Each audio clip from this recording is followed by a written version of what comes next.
price of freedom is death. We're coming to get our check.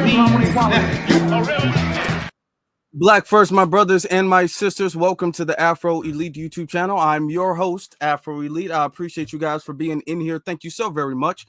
I know if you're watching this on the live stream that we are a little bit behind. I know a lot of people get on me about being late. They're like, Afro, why are you always late? Calm down, okay? I'm only an hour and 30 minutes late. I'm only an hour and a half late, okay? I'm here, though.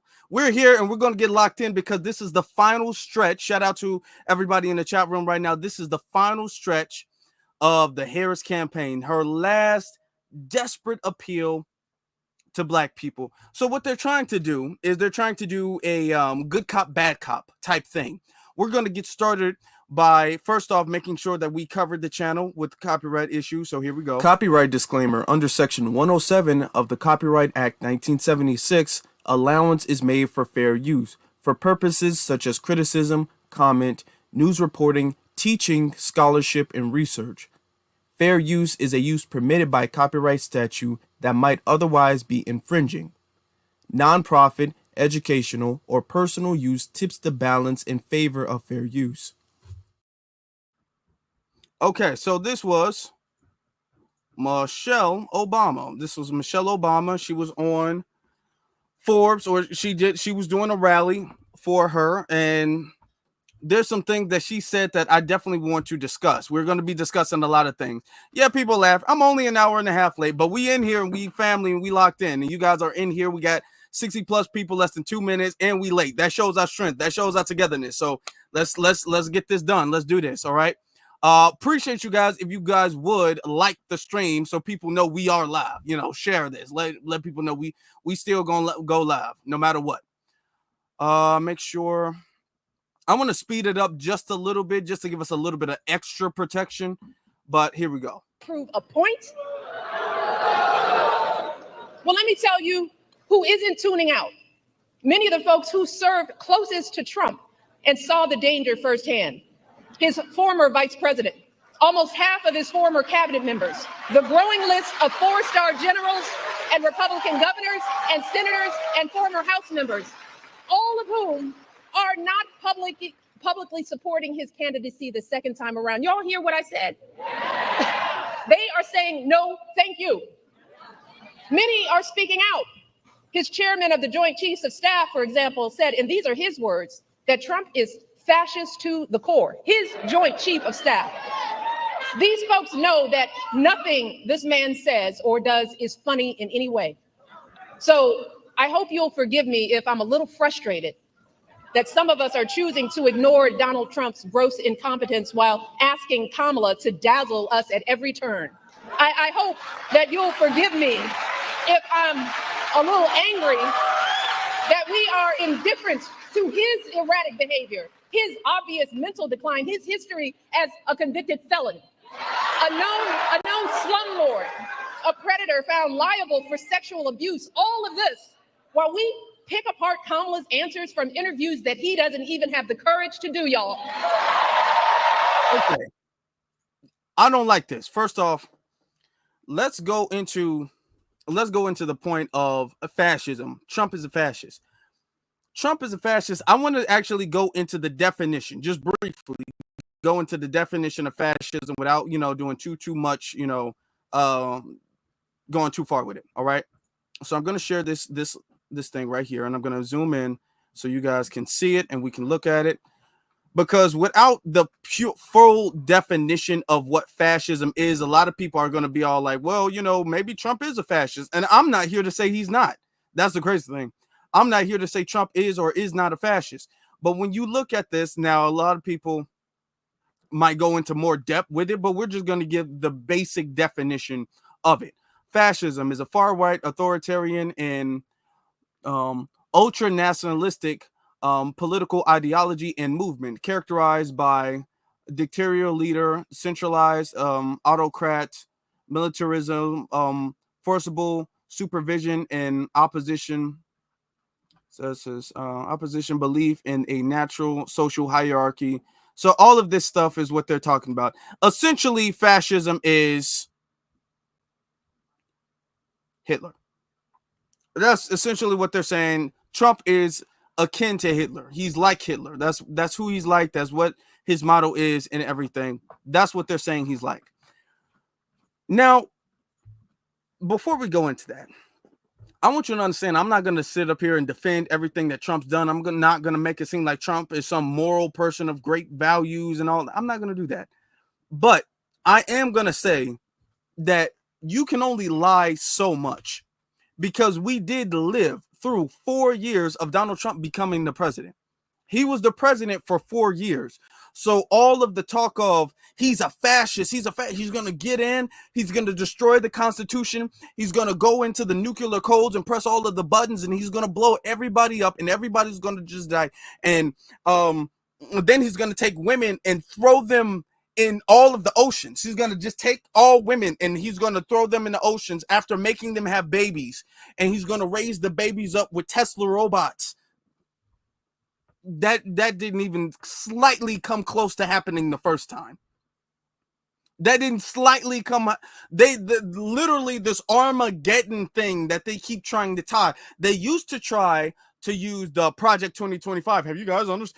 Project 2025, Project 2020. They used to try to do that. I was one of the first to really get it out there in the public. I remember when I did this months ago when Biden was still running. I did it where I was all like, hey, actually, when you look at the details and not just listen to what they say, Trump actually isn't in Project 2025. Project 2025 is not his plan and he's not connected to it. They was like, oh, no, that's not true. That's not true. And that started to die down. Now, because the Project 2025 line is not really hitting where they need it to hit, now here comes the fascist. He's a fascist. He's a fascist. Let me ask you something. I'm asking you. You can answer it however you want to. Biden dropped out because the Democratic Party said to do so. He didn't want to. He expressed several times that he didn't want to drop out. He expressed that several times. He didn't want to do that.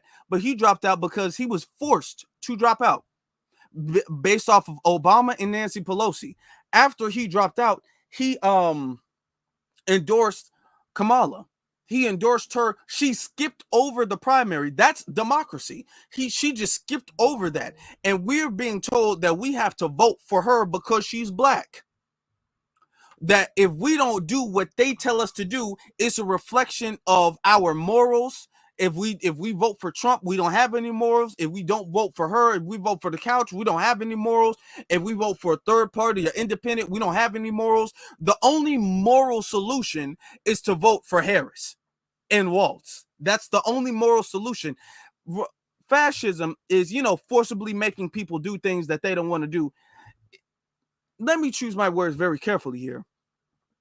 Was it not fascism when we were going through certain sickening times, certain sicknesses, certain illnesses? Don't say it in the chat room. Just follow me. When we were going through that, and then they told us that, if you want to go to school, go to work, get on the plane, do pretty much anything with your life at all, you need a certain requirement. There's a certain mandate that you need to check off. I'm not going to say it. I don't need y'all to say it. I don't want the chat room to get flagged or nothing. But you know. If you know, you know. And they forced people who were like, I'm not sure about this. I'm not sure about what could happen afterwards. I just don't feel safe. They said, to hell with your safety. That don't matter. Screw your safety. Do what we told you to do, or you're going to get fired. Do what we told you to do, or you're not going to go to school. Do what we told you to do, or you might get evicted. There were some cases of people was threatening eviction. It was do what you told you to do, or we're going to ruin your life. Do it. And make your kids do it too. Because if you don't make your kids do it, I'm going to say that that's neglect. I'm going to say that that's parent neglect. If when we try to give it to your kids, if you stop us from giving it to your children, if you stop us, that's parent neglect. I think that's fascism. I think what they did during that moment in time displays more fascism than anything Donald Trump has done in his 4 years. I think that's what they did during that time is unconstitutional. I think it's more importantly immoral what they did. And what they talk about with Donald Trump's going to take the rights away. These are the people claiming to fight for bodily autonomy while they violate bodily autonomy under their regime. That's what they're talking about. I'm not going to say anything beyond that because you already know. But if you know, you know. So when we talk about this stuff, but let's get back to what Michelle said, because I want to take it back because she makes another point that I definitely want to discuss. So, okay. Asking Kamala to dazzle us at every turn.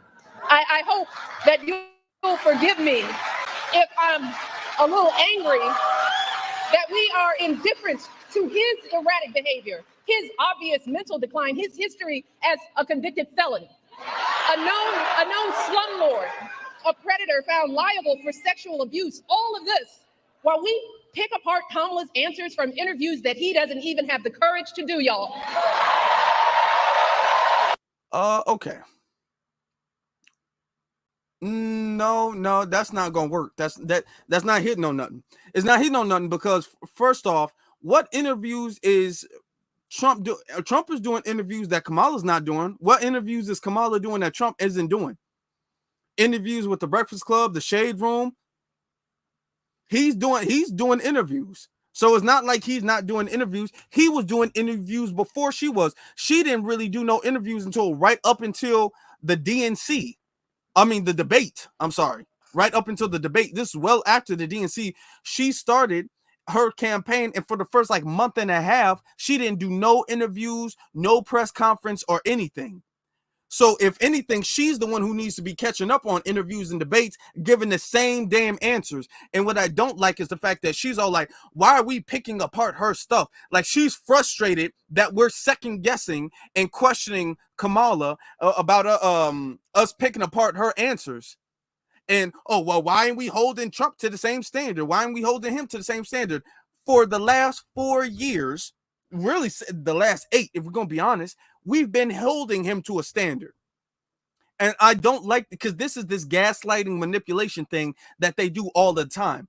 Anytime we try to hold a Democrat to any standard at all, it's, well, why don't y'all hold Trump to that standard? Well, what about Trump? What about Trump? What about Trump? Trump's not the one saying he's black, is he? Trump's not the one saying that he grew up in the middle class and he cares about us and he's going to help us. Trump's not the one in office right now, is he? It's them. They are in office right now.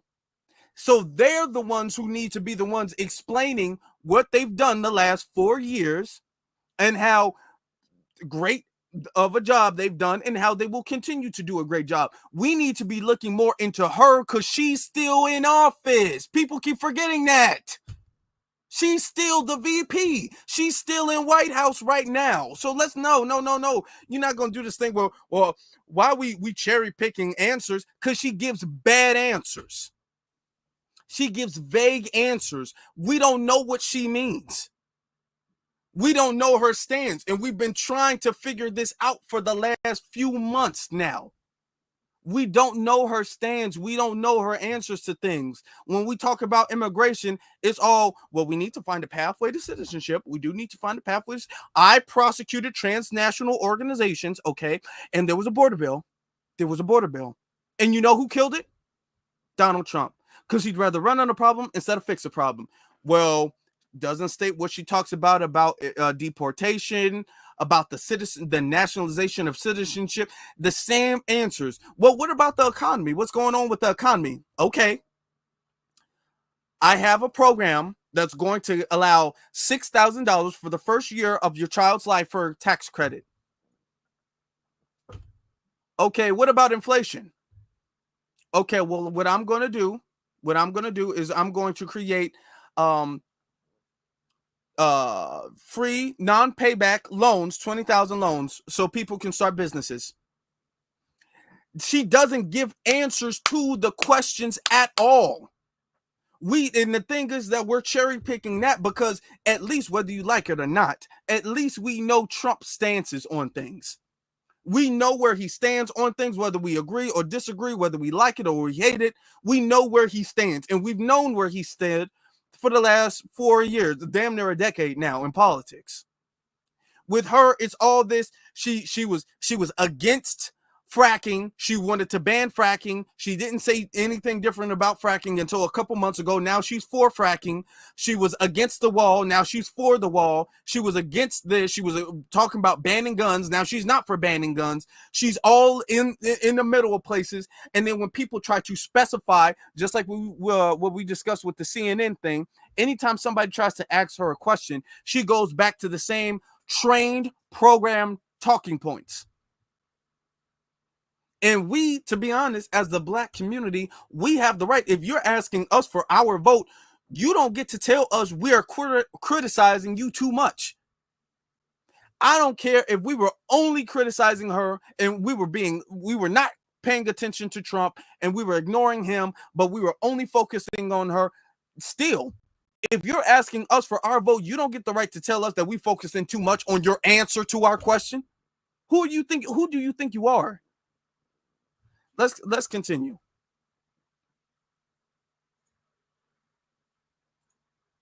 So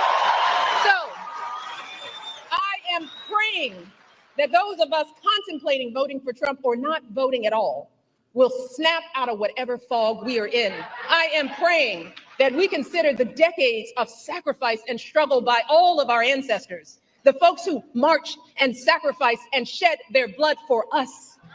We have to ask ourselves, is a vote for Trump or no vote at all the way we honor their lives?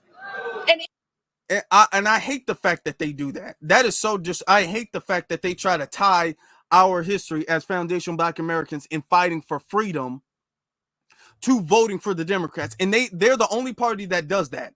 They're the only party that makes it seem like our ancestors fought and died for Kamala Harris. When what's interesting about it is Kamala probably got more slave members in her family than Donald Trump. When you look at the family history, she has more slave masters, at least directly. She's more closely related to slave owners than Donald Trump is. Well, you're talking about our ancestors fought for this. Our ancestors wouldn't want this. Our ancestors wouldn't want y'all to sit up there and be having a whole bunch of illegals coming in this country, gentrifying us out, completely erasing our ethnicity. That's not what our ancestors would have wanted. Our ancestors didn't fight for Joe Biden, who locked up Black people. Kamala locked up Black people, had them in prison, refused to let them go so they can put out forest fires. Do you think, anytime they say that, do you think if Malcolm X was alive today, he would be voting for them? See, they don't like to bring up Malcolm X. They like to try to use this whitewashed version of Dr. King. The Dr. King that was all like, well, we got to fight for the right to vote and hold hands with the white folks and Black folks. And they like to use that particular version of Dr. King. But I just say, okay, well, if you want to talk about our ancestors, do you think, yes or no, since you want to talk about it and you want to use the morality argument, do you believe that Malcolm X, if he was alive today, would vote for either one of them? And watch them get upset. They will be mad when you ask them that question. Watch them. Let's come on. If that's the case, well, that surely doesn't sound like freedom to me. Because let me tell you, in any other profession or arena, Trump's criminal track record and amoral character would be embarrassing, shameful, and disqualifying. So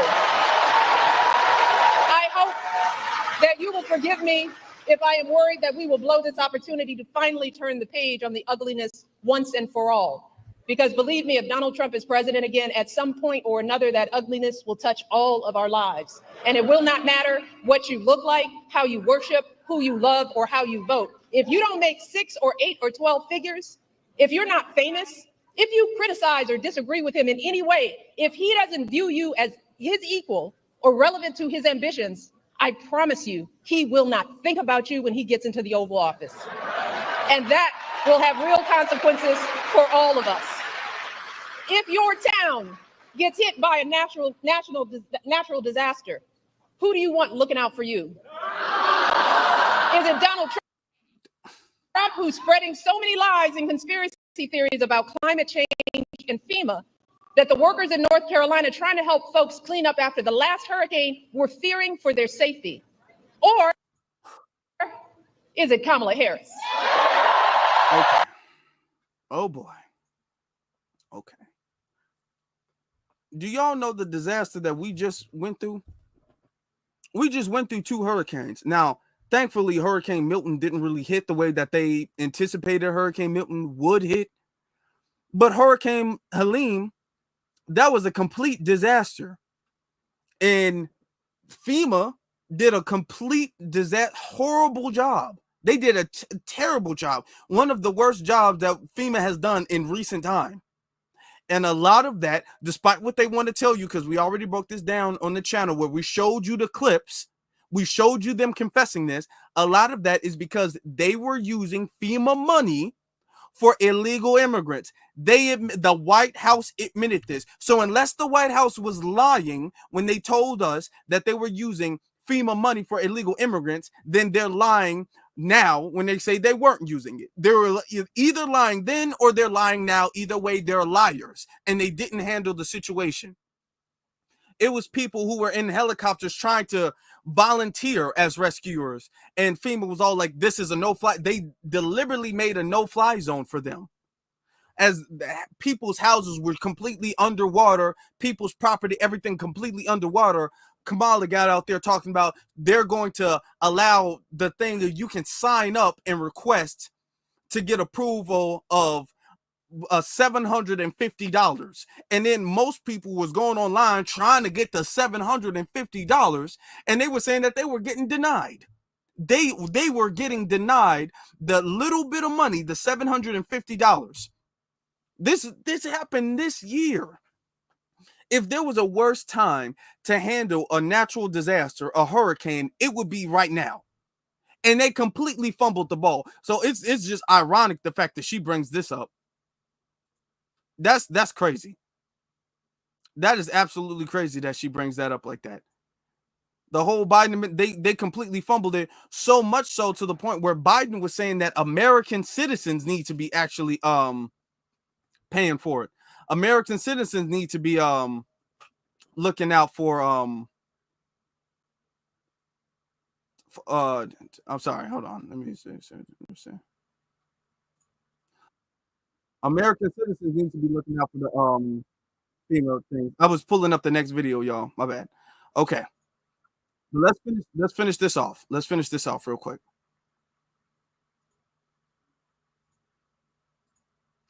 Who has been meeting with local officials, comforting the families in that state and doing everything she can to get folks the help they need?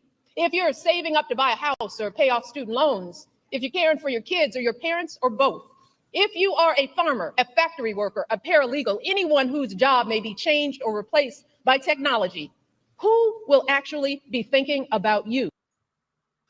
All right. Okay. Who will be thinking about not her. Look at what she did the last time. Let me pull up this next video. Let me pull this one up. Hold on. Exit that. Pull this one up. Okay, hold on. Give me 1 second, family. Here we go. So look at this. Now she gets into the sexism arguments of it. And I showed you that to just to let you know that was just a little bit. This gets a lot worse. It gets a lot worse. Now she goes into the sexism. Now, I recognize that there are a lot of angry, disillusioned people out there, upset with the slow pace of change. And I get it. Hold on, let me fast forward up. Just to give us and I'm only doing this so we can have a little bit of extra protection. Take it back. Now, I recognize that there are a lot of angry, disillusioned people out there, upset with the slow pace of change. And I get it. It is reasonable to be frustrated. We all know we have a lot more work to do in this country. But to anyone out there thinking about sitting out this election or voting for Donald Trump or a third-party candidate in protest because you're fed up, let me warn you, Your rage does not exist in a vacuum. If we don't get this election. First off, she skipped over the whole year. I get y'all upset real quick. Notice that they do that. They skip over I mean, I understand that there's a reason for you guys to get upset. But if you guys are thinking about voting for Donald Trump, that's wrong. That's wrong. You guys skip over the whole reason, the real reasons why we're upset lightning fast. It's like blink and you'll miss it. No. Go back. Let's digest that and let's discuss that. Oh yeah, a lot of people are upset with the slow pace of change. What change? If Trump can literally get on the stage and say, your life was better under my administration than it has been under Biden's administration, and a lot of people can say, well, yeah, it's kind of true. Then what change? We've been going backwards. We've been going backwards the way a lot of people been feeling, and you guys really refuse to even address that. So instead, but I mean, I understand you guys are upset, but if you guys are thinking about sitting out, if you guys are thinking about this finger wagging thing that she's doing, this is virtually finger wagging. Okay. This is what she's doing. Talking about us sitting out. No. Hold on. Before we get to that, you're not getting to the real reason why we are upset. Our stuff doesn't exist in a vacuum, as if there has been some change of note that you guys don't want to address. And that's the reason why people are upset with you guys. Because y'all want to skip over everything you did wrong. I'm going to tell you something. Let me get this off screen for a second. Let me tell y'all this. The Democratic Party, the people who are advocating for and rallying for Kamala, whether that's herself, whether that's Obama, Michelle, Waltz, whoever, they would have done, Biden too, they would have done a lot better if they came out and they were just straight up with you. If they said, hey, you know what? There were some things that we got to take accountability for. We got to concede to a couple of things. Yeah, we did do great on this, but we messed up on this, or this didn't turn out the way we expected it to turn out. I apologize for that. We realized what we did wrong. We will do better. Oh, we got over 300. We got over 300 people, and we late. I appreciate y'all. Cyberdyne, I see you. Earth Angel, I see you. Thank you. If they was to take more accountability for that and say, I understand why you're upset. You're upset for this, and then let that be real reasons. Don't try to orchestrate why we're upset because you want to come up with a talking point to address our grievance. Because every time you try to come up with some type of straw man to address our grievance, that's not our grievance. It actually distances us further from you. So when we say we're upset because of the economy, and we're going to get into that, well, Donald Trump didn't do the stimulus. And we looking around like, who said something about a stimulus check? When was a stimulus check bought? Who said anything about a stimulus check? That's not why we are upset. If honestly, it's about too late now. We're less than a week away. We days away. It's next week, next Tuesday. Some people are already starting to vote now. But if they would have came out the gate and they would have been honest and they would have said, okay, we did mess up. This disaster happened. We didn't handle it the best way. We thought we could do it this way. We found out we couldn't do it. You know, if they would more transparency, it would have gained people a little bit more confidence in them. The reason why people don't have confidence in Kamala is because of the fact that she's sitting up there trying to make it seem like the Democratic Party did nothing wrong the whole term. And that's all of the shields. They literally will not admit to doing anything wrong the entire term. This is why people don't have any confidence that she's going to solve the problem, because she's not being honest about the problem. We don't have the confidence that the Democrats are going to solve the problem because you guys won't be honest about what caused the problem, what you got, how you failed to fix the problem. But we're supposed to believe that if we get you in again, that you're going to fix the problem. No. It's too late at this point, but let's continue with the thing.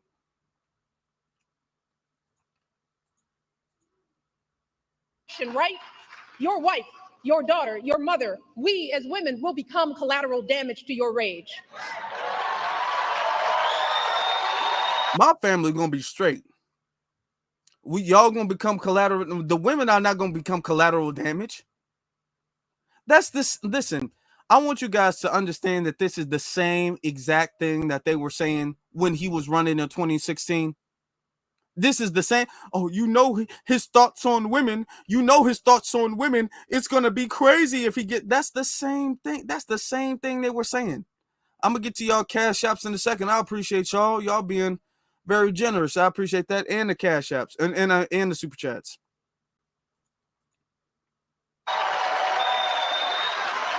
So are you as men prepared to look into the eyes of the women and children you love and tell them that you supported this assault on our safety?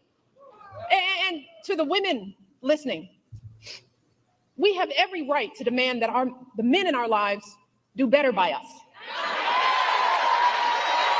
We have to use our voices to make these choices clear to the men that we love. Our lives are worth more than their anger and disappointment. And we are more than just baby-making vessels. It's interesting that you want to say that you're more than just a baby-making vessel, which I believe that I'm not saying that women are just baby-making vessels, but when you talk about that, that's the only thing you get to talk about. All of the assault on women, protect black women, protect women, women's rights, all of that is literally summed up to abortion access. That is the only thing. That's the only, as far as protecting women and women's and all that stuff, that's only summed up to abortion access. They can't, I can almost give them if they could bring up one or two more threats to women and women's rights and women's ability, but they can literally not bring up any other threat to women than the access to terminate her pregnancy. That shit. So her not having the access across America, because there's still states that have it. It's states' rights at this point. So her not having the free access with Roe v. Wade to terminate her pregnancy is now a threat to the lives of all women. No. And the reason why they don't want to say it like that is because it sounds ridiculous, because it is. So they keep trying to vaguely make these things about, well, our rights and our safety. And their safety is more important than our anger. So what this means is that our anger as foundational Black Americans, now she's talking about the men, but foundational Black American women are mad for the same reasons foundational Black men are mad. I don't see a difference of opinion when you ask a Black man, about the economy, and he's saying, I don't think the economy is good right now. Inflation is crazy high. Wages are not meeting inflation to any degree whatsoever. Everything is super expensive. I don't like the shape of the economy. And you ask a woman, she's going to give you the same exact answers the man gave you. If you ask about the immigration, if you say, what do you think about immigrants coming over here, millions of them, tens of millions of them coming over here, and now they're in cities, Chicago, New York, Denver, Colorado. What do you think about that? The Black man is going to say that's a problem. The Black woman is going to say that's a problem. People keep trying to make this gender divide and make it seem as if Black men and Black women have completely different views of the world. And that's just not the case. History and sociology, all of this stuff shows that we do not view the world differently. Now, of course, male and female are going to have differences of opinion on some subjects sometimes. That's just how it is. But as far as the world generally, there's no difference of opinion to this degree that she's trying to make it out to be. Oh, we're mad, so we're going to forego the safety of the women in the community. No. Because it's not us being mad as men, the community is mad. But they don't want to acknowledge the community's mad, so that's why they're saying that men are mad. Boy, we need to do better for them with allowing them to terminate the pregnancy. And that's it. I could see if it was equal pay or anything else, but that's the only thing that they could ever bring up. Anything, Lord.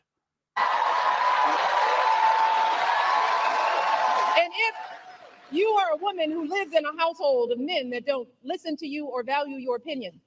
Just remember that your vote is a private matter. Regardless of the political views of your partner, you get to choose. You get to use your judgment and cast your vote for yourself and the women in your life. Remember, women, standing up for what is best for us can make the difference in this election. So let us use our voices in these final days to make it plain to the men in our lives that we need to stand not with Trump, but with us. We need them to vote for the only candidate in this race who will protect our lives. We need them to vote for Kamala Harris. How many immigrants have come to America? Power of their voice into America. And assaulted women. Well, we're talking about protecting women. How many immigrants have came over and assaulted women? And they don't acknowledge that. Remember when Kamala was doing an interview with Fox and he's all like, well, there was this one woman who lost her life to an immigrant that you guys allowed to come over here. And she said, yeah, my bad. But what about Trump? When you talk about all of this stuff and the only thing they're talking about is abortion access. This is not no deadly, super deadly threat to the lives of women. This is not, no matter how much they're trying to make it out to be. They've done polls throughout the last decade or so about abortion, and people's stances on abortion is not this extreme. People do not have this is a life or death extreme thing. People's stances on abortion has never been in their top 10 thing. Even the people who are for abortion, let's be clear. Well, regardless of your opinion on abortion, when you ask people who are for abortion and you ask them, what is your top 3 issues when it comes to voting for somebody, it's not going to be no abortion. It's never been that way. That's why Hillary didn't win when she was going against Trump, because Hillary ran on that women and all that stuff, and it was all like, nah, no. This is not going to work. It's not. Let's continue. Hold on, but it's not going to work. Kamala, she will fight to restore our reproductive freedoms and defend our health. Kamala will fight for our access to life-saving emergency care and maternal care in every state. Kamala will veto any abortion ban or bill that restricts access to contraception or IVF. Kamala will expand access to birth control and abortion pills. And she will do all of this not because she's a woman, but because she's a decent human being. She will do this because she cares about the lives of people other than herself. And that's really what this election is about, Michigan. This isn't just about what we have an obligation to say no to. It's about what we have the opportunity to say yes to.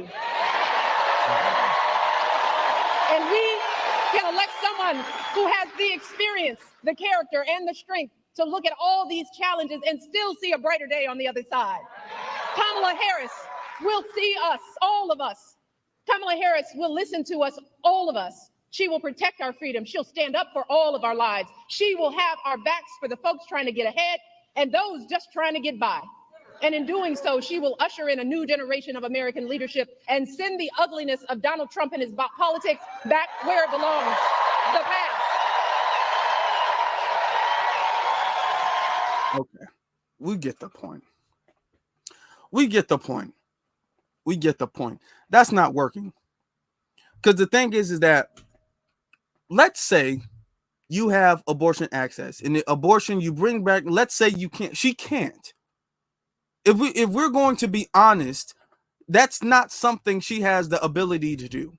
The only thing that she can hope to do is she can hope to replace some of the conservative Supreme Court justices with liberal Supreme Court justices, and then hope that they can redo the case of Roe v. Wade and then reinstate Roe v. Wade. She can hope for that, but that's something that she cannot actually do, just like Trump can't do it. I mean, Biden can't do it now.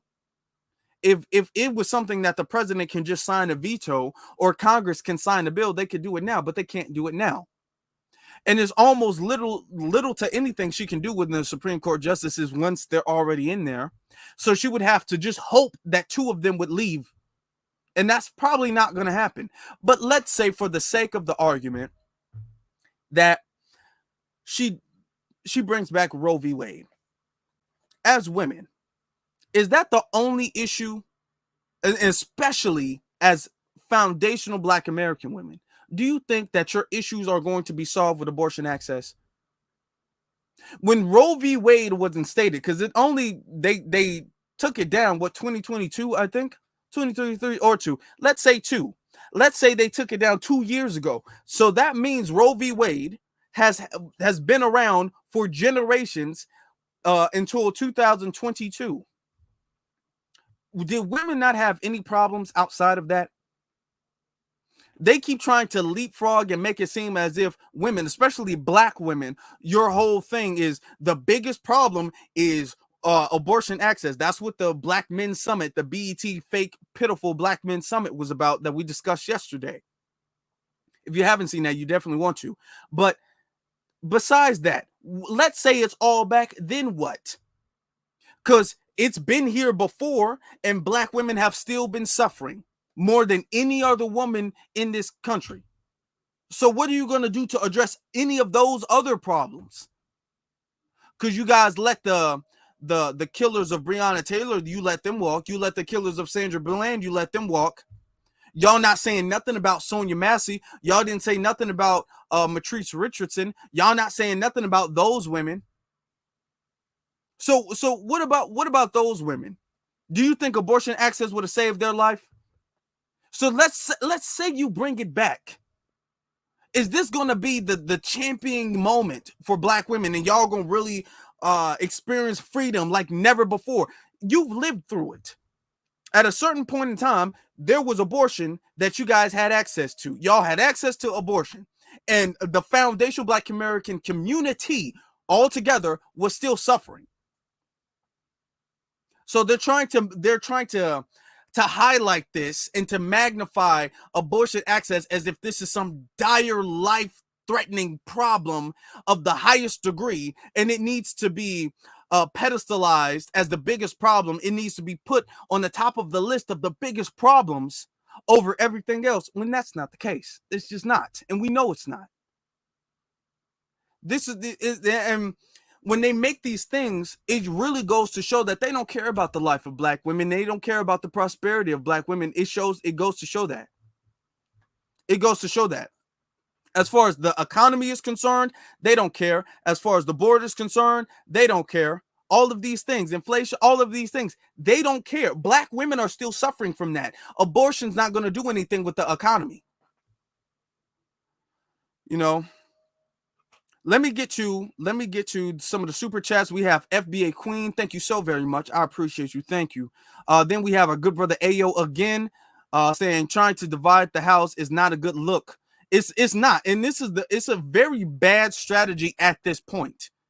Because if you're already doing bad when it comes to male voters and then Black male voters, because Obama stated that you guys are doing bad when it came to Black male voters. So regardless of what anybody tries to make it seem, they are doing bad.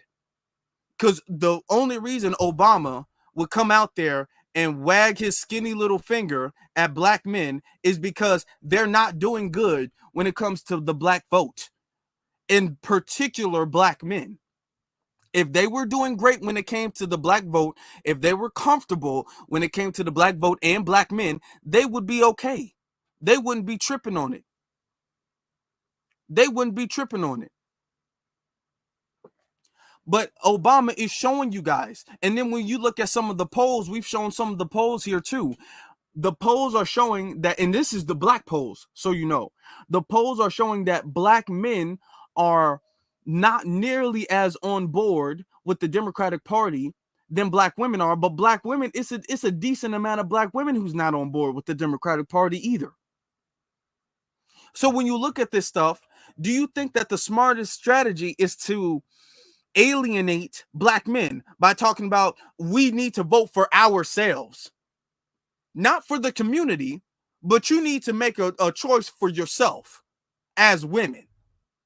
Okay, Then now that's the same thing they was trying to do with Hillary, trying to be all like, well, let's not address the community as a whole community. Let's just address the women in the community and see if we can separate the women and segregate them off, and then we can have them as our own little enclave, our own little voter block. And it didn't work that time. And it's not working this time because they've been trying to do that for months. I'm going to get to some things, and I edited, so it's going to look a little weird, but I had to edit for, copyright issues or whatever the case is. But I want to get to Shannon Sharpe. Oh, come on, computer. Shannon Sharpe did an interview, I suppose, with her.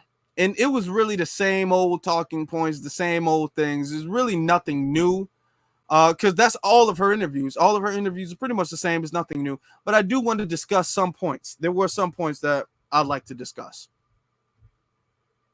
So we're going to start off with this. That voters trust President Trump, former President Trump, more on the economy. What can you tell the voters, our viewing audience, our listening audience, that if you were to become president, wow, Madam VP Kamala Harris will be much better on the economy than what President Trump was? Well, so I'm really glad you brought that up, Shannon. So, okay, that was a question. Very clear question. Very direct question. Polls are saying, in all polls, okay, are saying, every poll, when I say every, I do mean ALL of the polls are saying that people feel that Trump would do better with the economy. And what did I say earlier? I think she would do terrible with the economy. I think she'd do absolutely terrible. But what I said earlier still stands. If they would have admitted that the economy is not in good shape and that they made mistakes, they could probably try to convince people that they could fix it. But if you're not going to even acknowledge the fact that the economy is not in good shape, if you're not even going to acknowledge the fact that, because when they say the economy, they talking about like Wall Street and stocks and bonds and stuff. When people think about the economy, most people think about the economy as inflation. So they're talking about inflation, not there's a little difference between like the inflation and the economy or whatever the case is, but you don't acknowledge the fact that what people feel that it's the economy where they live. So we're not talking about Wall Street and all of that stuff. We're talking about inflation and wages. That's what people view as the economy. That's what you're not addressing. If they were honest and if they would have said, you know what, the economy is not good. We made mistakes, but we can fix them. If they said that early and they would have just took the blows, because it would have been some blows. If they would have took the blows early on, then they could have worked on trying to win back people's trust. But they came out the gate and said, first off, for the last few years, Kamala is on record saying that Bidenomics is working. Actually, let me pull that up. Just to get a good reminder, let me pull that up. Biden. Hold on. But this is her saying is working. Look at this. Hold on. Bidenomics is working. It's a term we're very proud of, I must tell you, because Bidenomics is working. It's working. Bidenomics. Bidenomics. And Bidenomics is working. All of this is part of our blueprint together for what America can be. This is Bidenomics. Bidenomics. That is called Bidenomics, and we are very proud of Bidenomics. Okay. So she went on and she owned Bidenomics. That was an ad from the Trump thing. First of all, she owned Bidenomics, and now the second she started running, you have not heard her say the word Bidenomics. Since Biden dropped out and she started running, she has not said the word Bidenomics one single time. How are you going to say for years that Bidenomics has been working, and then you stop and then you say, well, you know, I do admit now that prices are too high. You were saying for years that we were straight. So yeah, you would have took a blow, because you would have had to admit that you were lying. But you kept on. She kept on saying the economy is good. The economy is good. The economy is good. Now, Shannon asked her, or he said that most polls indicate that people feel that the economy will be better under Trump, which essentially means it's going to be, life is going to be easier. It's going to be more affordable. We're going to be able to afford groceries, afford rent, afford all of these things. Life will be more affordable under Trump than under Kamala. And this is what she has to say to that. Clear up certain myths. Okay. You know those checks that went out? Yes. Those stimmies? Right. Right. Stimulus check. Yeah, I know. Well, right. Yes. Yes. We got to be for stimulus, but they call them stimmies. Okay. The reason those came about is because there was a Democratic majority in the House of Representatives and Congress. Mm-hmm. Before she continues, I'm going to be very honest. I don't know nobody who called it stimmies. I don't. Maybe somebody did. They kept trying to call it stimmies. I don't know nobody who was calling it stimmies. Nobody was like, yeah, the stimmies. Oh, okay. People like Maxine Waters, people like Hakeem Jeffries, right? Yes. Who did the work of pushing to say, people need help right now and we need to send out checks. There was a whole lot of opposition to it, including from Donald Trump's White House. Yes, even him. I think he was resistant to it at first. Yes.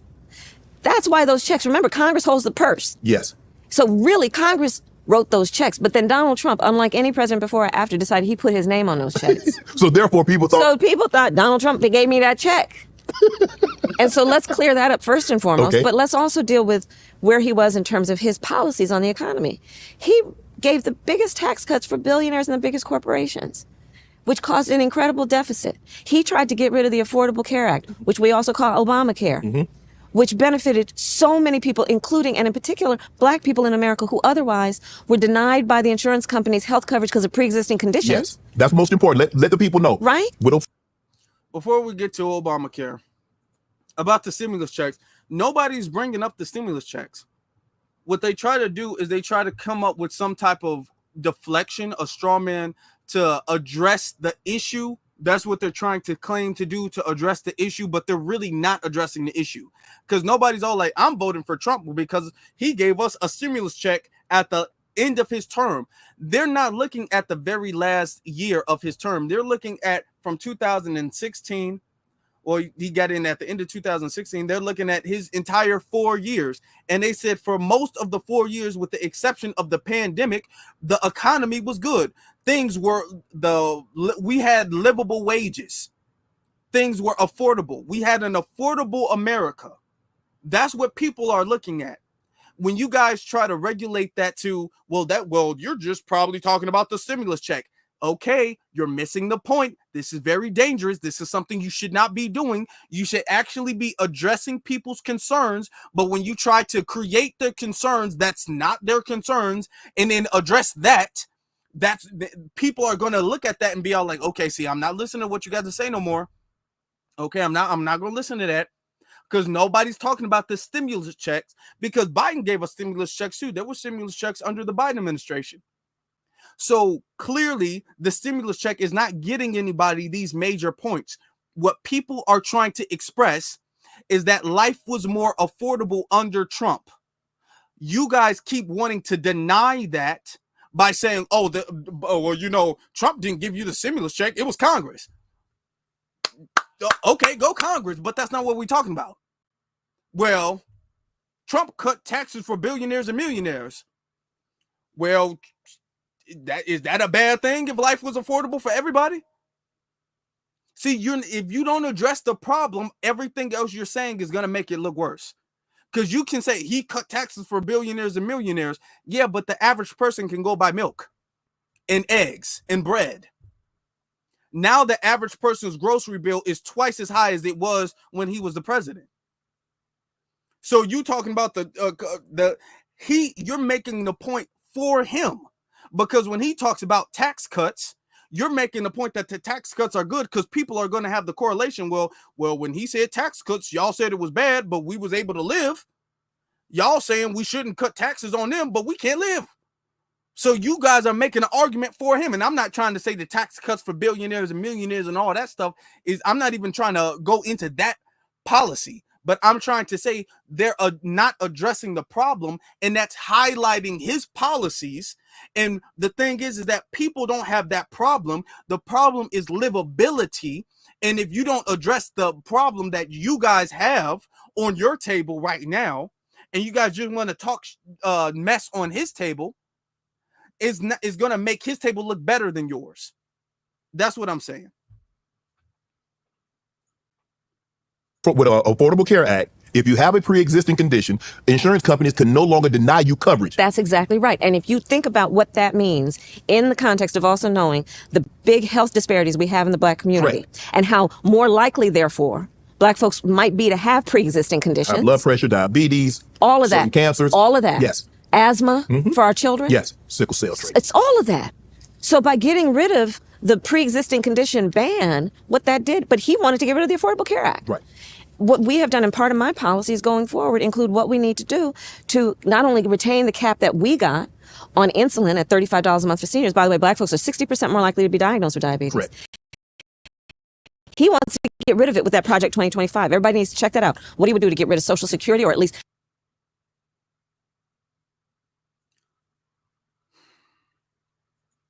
Project 2025. Okay.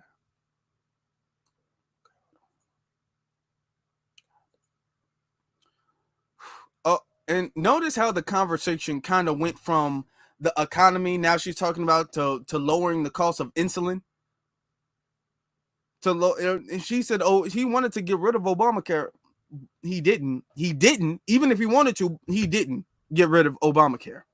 He did not get rid of Obamacare. And then during the debate, he said he wouldn't get rid of it unless he comes up with something better.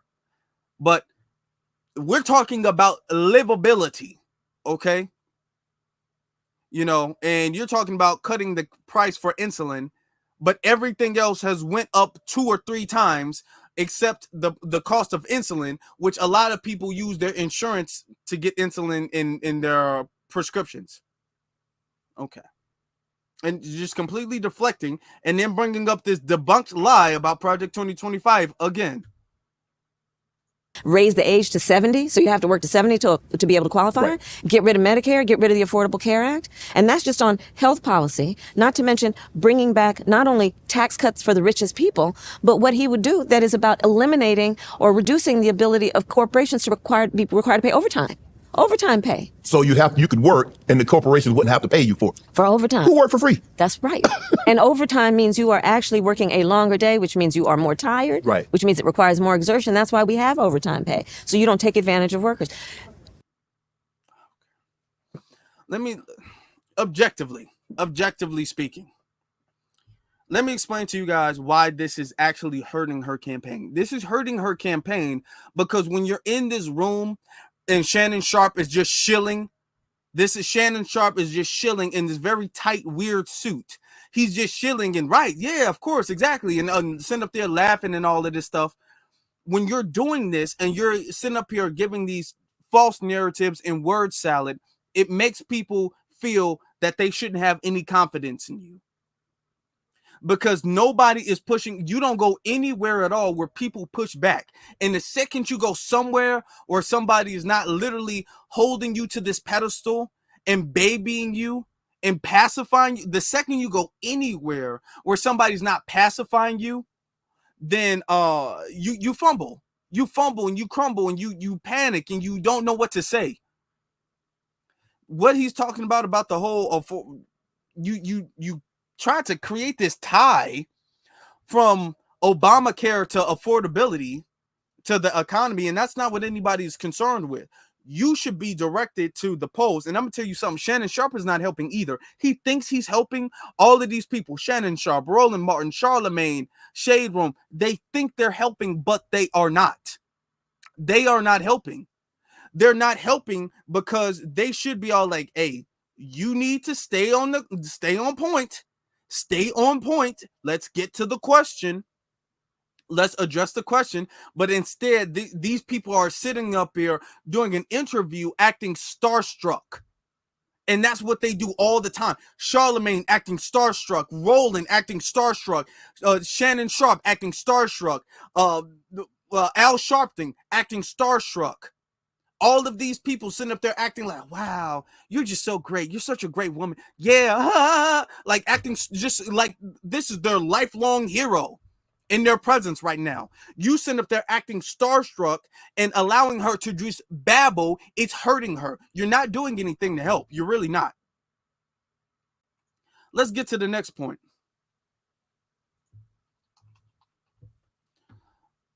Now we're going to talk about rent.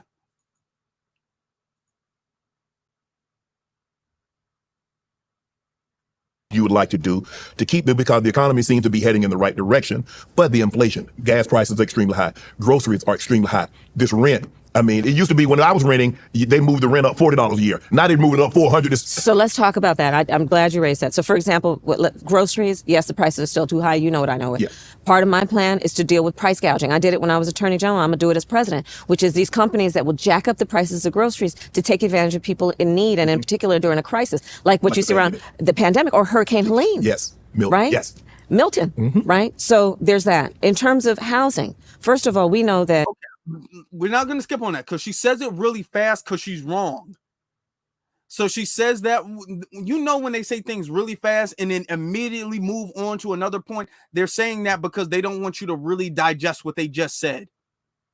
So they all like, yeah, we're going to get down with, corporate greed and, price gouging. But let's talk about this. They try to change the subject because they don't want you to really digest and break down what they just said. Rent, gas, all that stuff is not high because of price gouging. It is high because of inflation. Now, inflation is caused by many different things, but the inflation is a reflection of the economy. When you have high inflation and all that stuff, normally, and inflation will always go up. I mean, there's no price today at all, even when Trump was president, where things were as cheap as they were in 1990. Everything goes up. But the thing is that as things go up, so does wages. And when wages don't meet inflation rates, when inflation rates go up, but wages don't go up, it becomes more difficult to afford things. And because in recent times, in the last 4 years, you've had inflation really, really go up, but wages have not gone up. Now, of course, during the beginning of this situation, there were stimulus checks and other government subsidies that were helping people keep afloat. That's all gone now. There were certain business incentives and stuff like that. A lot of people were getting bonuses. So a lot of people, if you're in the medical field, whether you were a nurse, CNA, doctor, if you were driving a truck, there was a whole bunch of bonuses. If you were working at Amazon, UPS, FedEx, there was a lot of different bonuses and incentives and stuff. That's all gone now. So now everything's back to its original wages, but the inflation has not gone down to meet the wage level. That's the problem that people are having. And when there's a big discrepancy between the wages and the inflation rate, it hurts and it becomes a strain on the affordability of America. So as far as the price gouging thing, that's really not an issue in this particular situation. Now, of course, price gouging does happen. We're not going to deny that. It happens, especially when natural disasters and hurricanes and things like that happen. It does. And that is something that needs to be addressed. But that's not what people are talking about. So when she says, well, rent is too high, gas is too high, food is too high, and that's because of price gouging. No, that's not because of price gouging. That's because of inflation. So either you bring inflation down, which you do things to allow corporations, companies, landlords to lower their prices, or you do things to build the wages of the citizens up. But you have to shorten the distance between the inflation and the wages. But you're not doing that if you're going to say, I'm going to address price gouging. And how you know the problem is not price gouging is because price gouging happens during certain, disasters where people take advantage. Like if there was a natural disaster and people needed hotel rooms because their house got flooded, then the hotels will make all of their rooms like $1,000 a night. because they know people are desperate. That's when people price gouge, when people are desperate. Okay, that's when corporations price gouge. But you're seeing these prices are indicative of the entire country. There is nowhere in the country where gas was as low as it was when Trump was in office. Nowhere. There is nowhere in the country where groceries were as low, where rent was as low, where bills were as low. There's nowhere where any of that stuff was as low. So unless you mean to tell me that simultaneously all of these everything in America is engaging in price gouging, which is not realistic at all, you're not addressing the issue. You're not. What she's not going to mention, what's hurting the affordability is the fact that the government is subsidizing illegal aliens coming over from the border. There's millions of them coming over here. They're flooding the gates. And I want you to understand, even if you don't live in the cities where they're like really, really populated, like New York, Chicago, a lot of them in Colorado, Los Angeles, DC, any of these places, even if you don't live in those places, right, you are still going to be affected because the federal government is still subsidizing that. So the federal government is still taking money that they could be using to help solve the problems of the American people, and they're using that to give the illegals economic base. So if you don't want to address that, you're not going to solve the problem. This is why people don't feel confident with her solving this problem at all.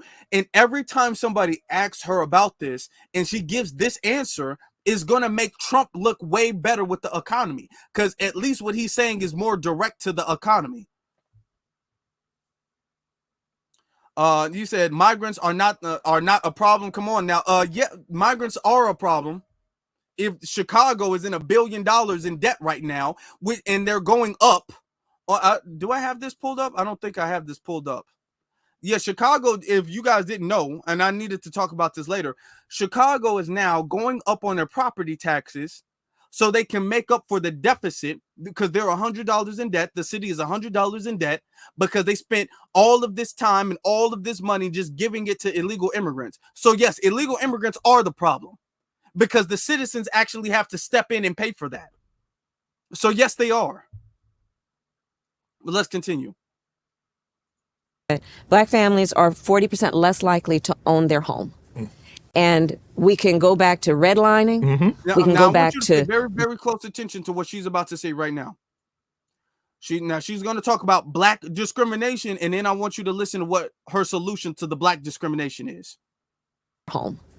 And we can go back to redlining. We can go back to policies that were by law or practice meant to not give Black folks equal opportunity to home ownership, especially in certain neighborhoods. We can go back to what happened around the GI Bill. Yeah. And when all those, the great generation we called them, came back, and there was federal policy to say, you all fought for our country, we're going to give you a boost around helping you buy homes. But those Black servicemen, and it was mostly men, those Black servicemen did not.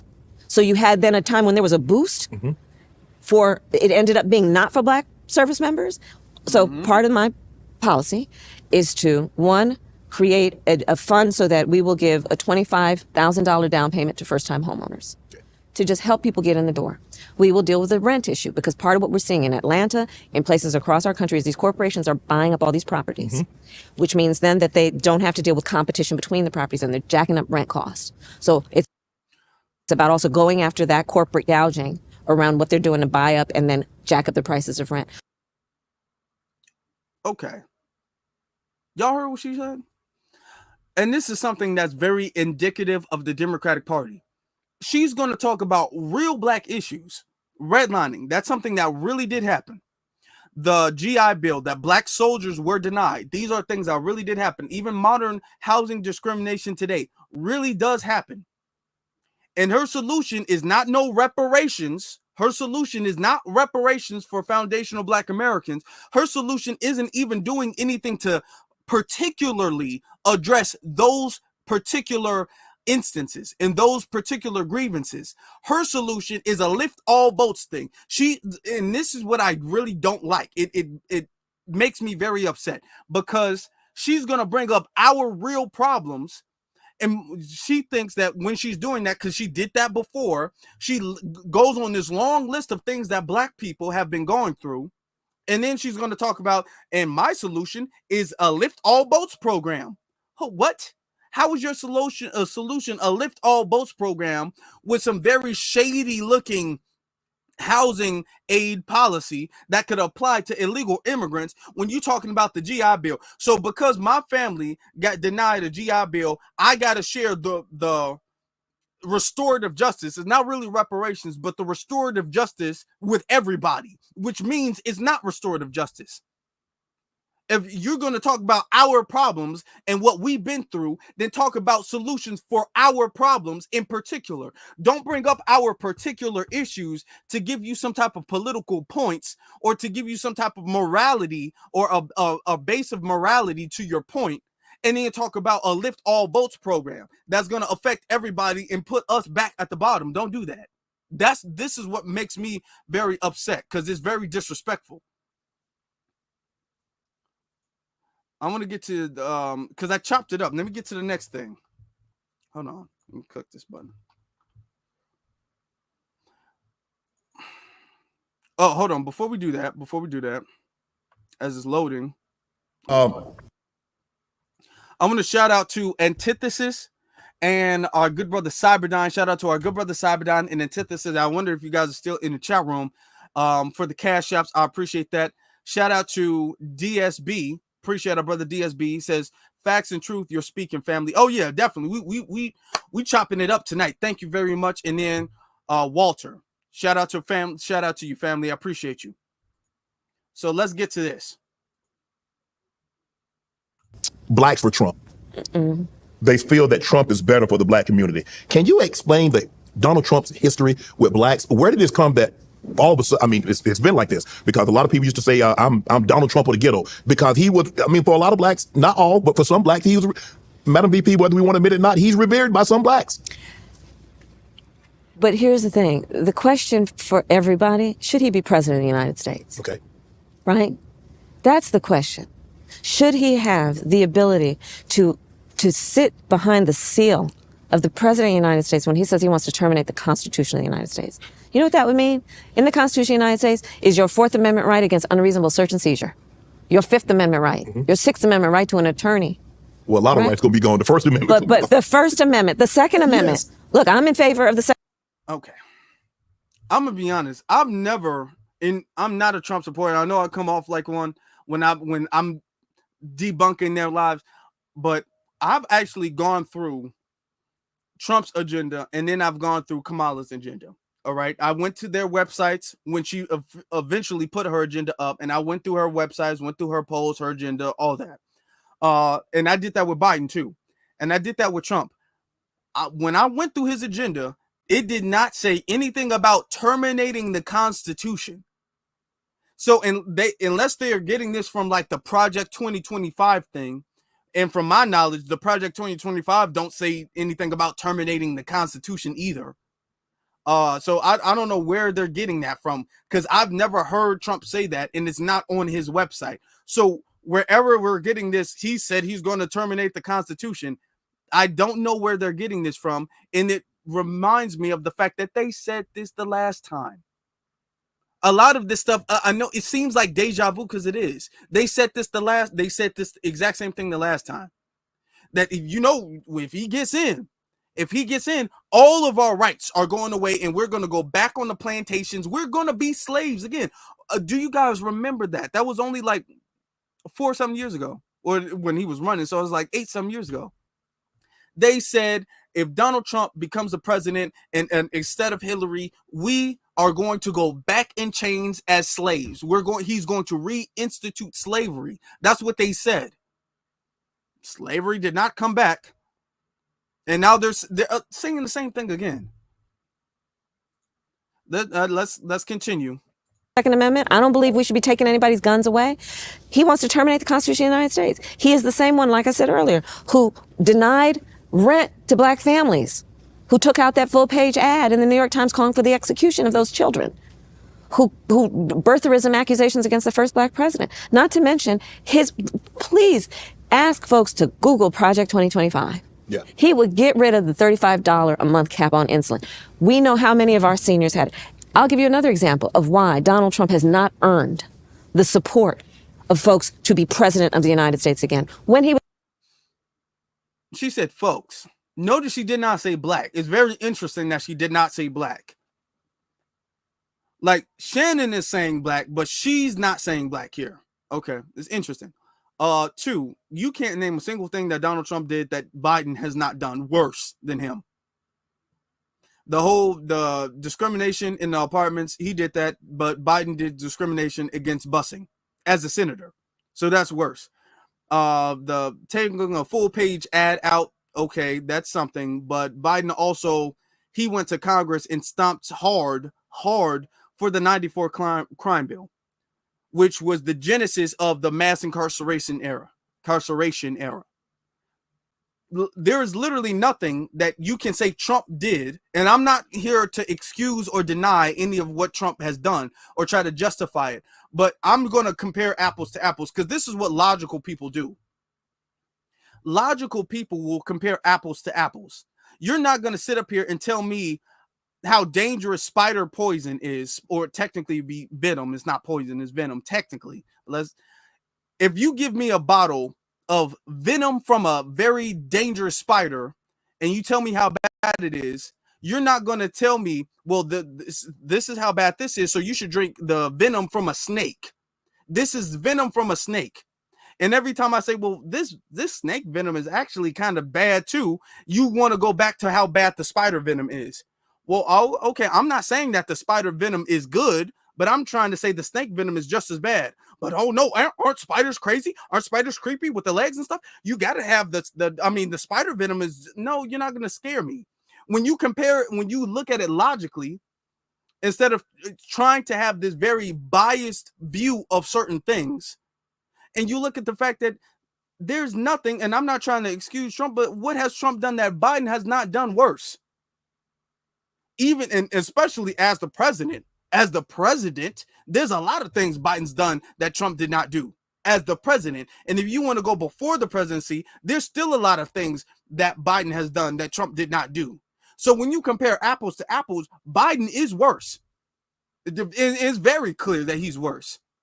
So if you're going to say that stuff, then okay, let's say that stuff, but we're going to keep the same standard.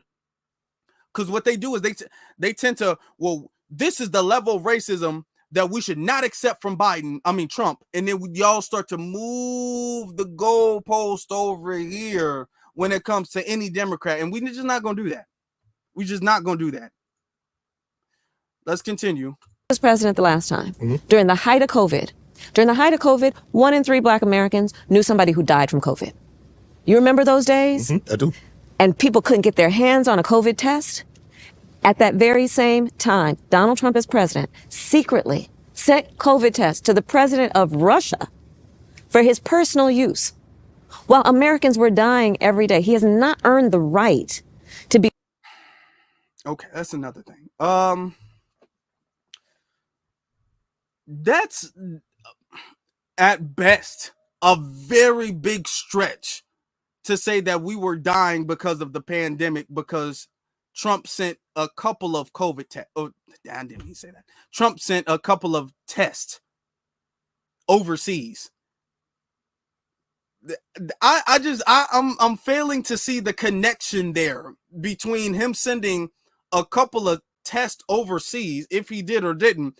He's sending a couple of tests overseas to 3/5 or 2, whatever number she gave of us dying from that disease. I'm not seeing. We needed those tests. Did he send like millions of them over there, or 1 or 2? I'm sure we could have spared 1 or 2.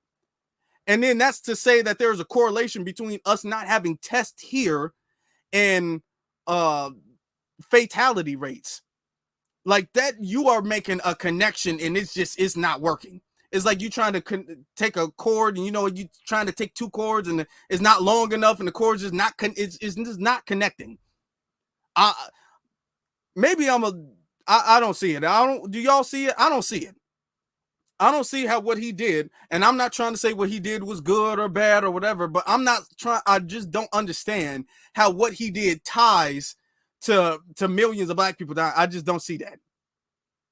That is a reach. She could touch the moon with that reach. President of the United States. It's one thing if he has a television show that's very popular. He can put his name on a building, even though we all know he was not a terribly good businessman, which is why he filed for bankruptcy 6 times. But that is one thing. To be president of the United States means to try and find common ground, to build consensus, to lift up the American people instead of trying to beat people down all the time. It means solving problems, which means you have to be able to get out of your own head and skin, to be concerned about the well-being of other people and then do something about it. Does anyone think Donald Trump thinks that way? Okay. I don't think y'all do either, though. I don't know how to do. Now, this is the last point. I just tried to, the interview was really lame, to be honest. I'm gonna tell you the truth. I fell asleep the first time when I was watching it. I fell asleep. So I finally got a chance to really watch it, and I just wanted to address it. So this is the last point I'm gonna make. I tried to make the 3 biggest points or 4 biggest points of this. So this is the last point. Then there's something else I want to discuss with y'all. Correct term, I think it's undocumented. I don't know how to, the correct term, I think it's undocumented. Illegal, that's the correct term. Illegal immigrants, illegal aliens, that's the correct term. He said, no, it's illegal. I just corrected you. I don't know the correct term. Illegal, that's the correct term. Illegal immigrants.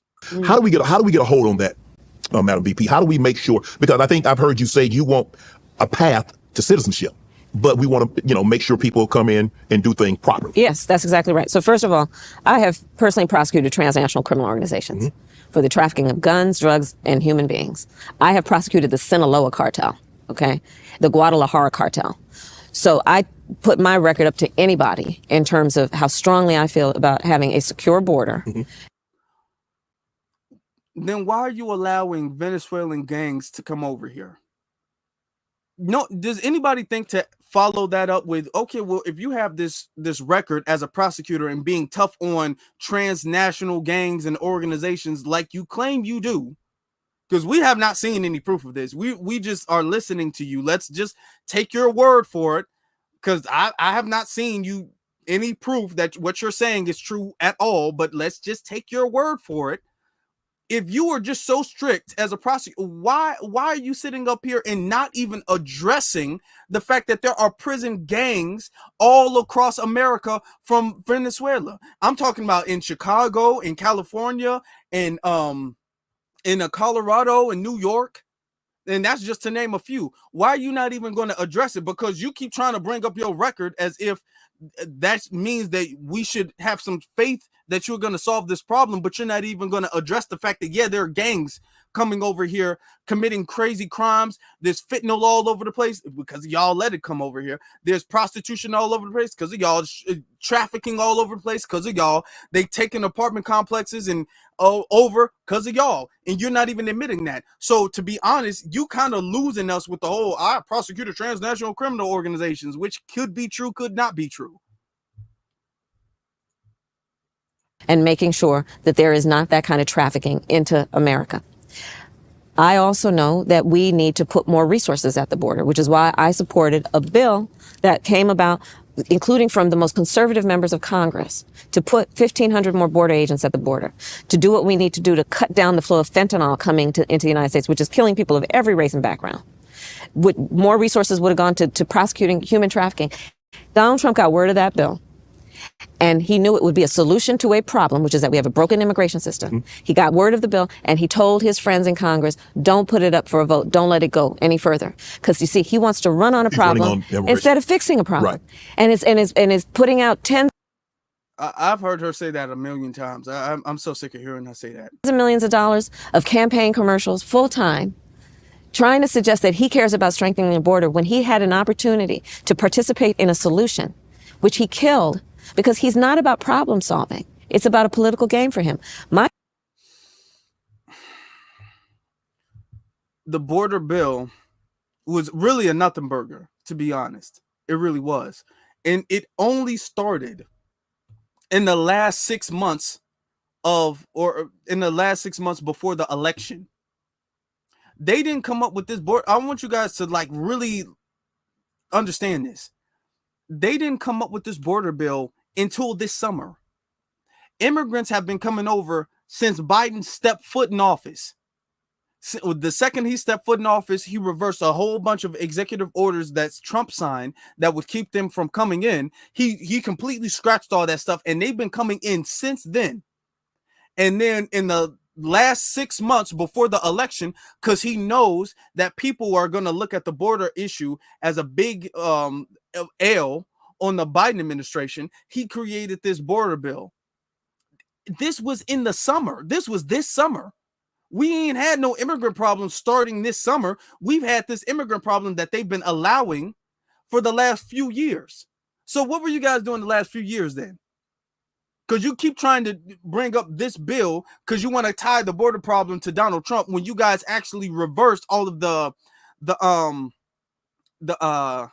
executive orders that he had that keep them out.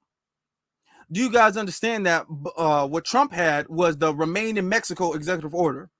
What that means is that if you are seeking asylum, if people are seeking asylum, that they would have to apply for asylum. So they would have a court date to see a judge to hear their case so they can apply for asylum to enter America, but they would have to remain in Mexico.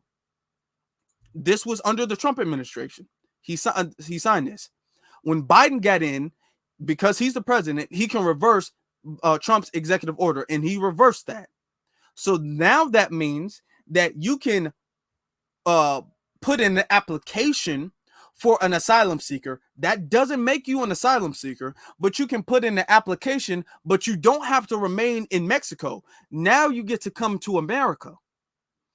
So that's why you see a lot of the media saying, well, they're all asylum seekers. Well, no, they all applied for asylum. Well, not all of them, because you have a lot of runaways. They applied for asylum, or they claim to. There's some of them who have, but a lot of them are not actually going back to court so they can get their cases heard. So because they don't want to go back to court because they're actually not really asylum seekers. Truth be told, most of them are not asylum seekers at all. So they're coming over here and they're saying, okay, well, I'm going to apply for asylum, and then just never show up to court.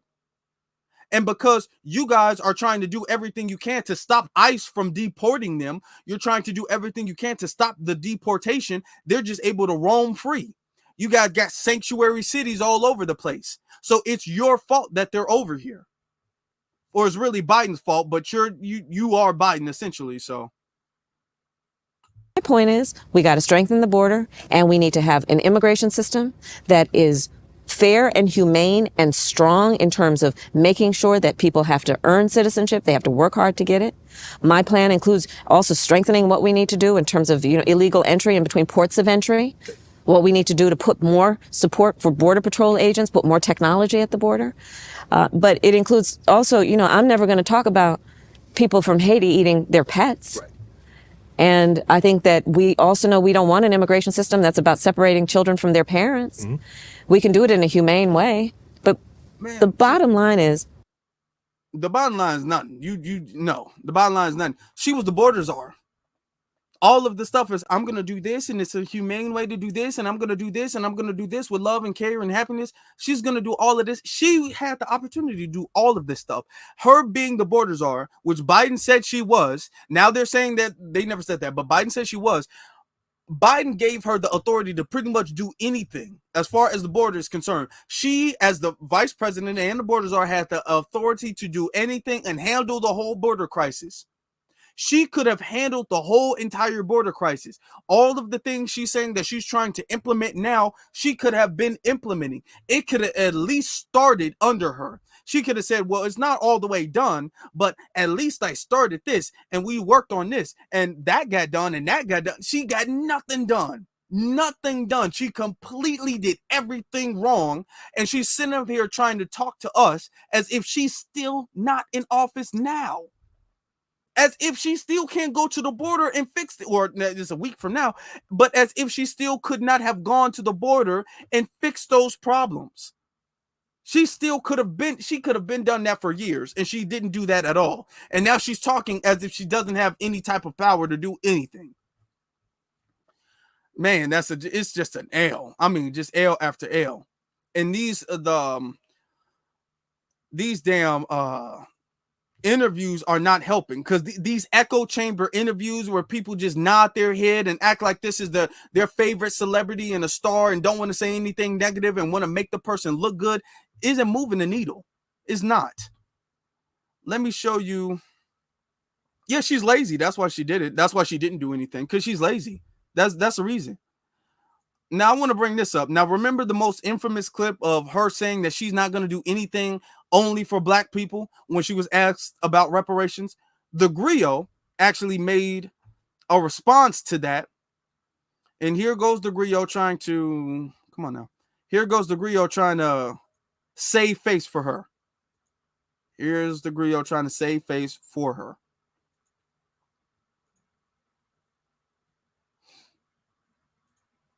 Today, I'm going to tell you, but first, let's talk about this edited clip that's been flying around the internet. So I'm not going to sit here and say I'm going to do something that's only going to benefit black people. No. That clip is from an interview I did with Kamala Harris 5 years ago in 2019, when she was first running for president in the Democratic primary, before she became Joe Biden's VP. At that time, many Democratic presidential candidates were being asked if they supported reparations. And so the griot asked to see where Harris stood. The first clip you just saw is an edited down version of a much longer answer that Kamala Harris gave to our reparations question. Here's her full response, the only response the griot has ever published. Watch to the end. We have disparities around housing. First off, y'all, we have shown, and they keep trying to make it seem as if we're getting her answer out of context. We are showing the full video. Griot posted the full thing, and we show the full thing every single time. We're not taking anything out of context. But now they're going to say, oh no, that was the edited version. Let me give you the real version. We've seen the real version. It's the same thing.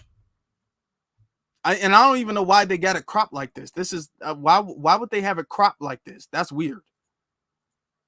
We have disparities around education. We have disparities around income. And we have to recognize that everybody did not start out on an equal footing in this country. And in particular, black people have not. And so we have got to recognize that and do something about that and give folks a lift up. That's why, for example, I'm proposing the Lift Act. Give people who are making $100,000 or less as a family a tax credit, which will benefit and uplift 60% of black families who are in poverty. So by default, it affects black families, but there's not a particular policy for African Americans that you would explore. But no, if you look at the reality of who will benefit from certain policies, when you take into account that they're not starting at the same place and they're not starting on equal footing, it will directly benefit black children, black families, black homeowners, because the disparities are so significant. So if we focus on the specific issues that have resulted in the greatest disparities, and we understand that that's part of why we're doing it. Listen, the reality also is this: any policy that will benefit black people will benefit all of society. Let's be clear about that. Let's really be clear about that. So I'm not going to sit here and say I'm going to do something that's only going to benefit black people. No, because whatever benefits that black family will benefit that community and society as a whole in the country, right? As you saw in the video, my follow-up question to Kamala Harris was whether she believed in an explicit reparations policy for Black Americans. Harris's answer on reparations wasn't a yes or no, but rather... What do you mean it wasn't a yes or no? She said no. You not gonna... Y'all gonna lie like this?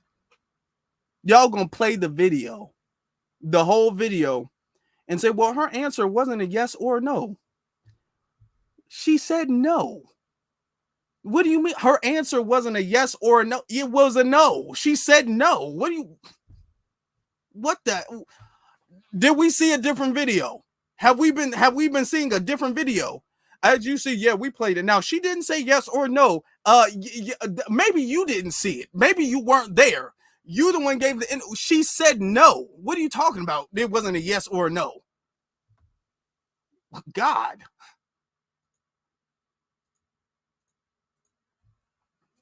an approach that sought to help Black people through tackling issues that impacted us at greater levels, like child poverty.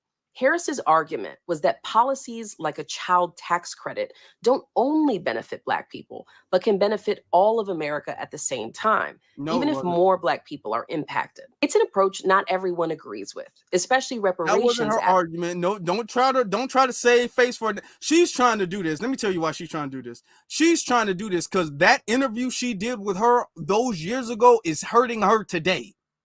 So the Griot, which is the Democratic shield, they run as Democratic shields. They told her, hey, you did that interview with her. That's hurting her. You need to go out there and fix this. Since you're the one who did the interview, you need to go out there and fix this. So now she's trying to sit up here and save face, and it's not going to work.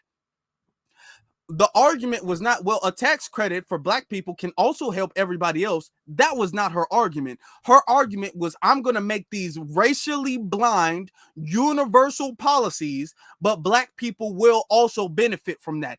That was the argument.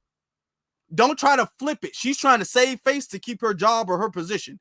Don't try to flip that. No, we ain't stupid. And she did say no. Sitting up there lying like we dumb.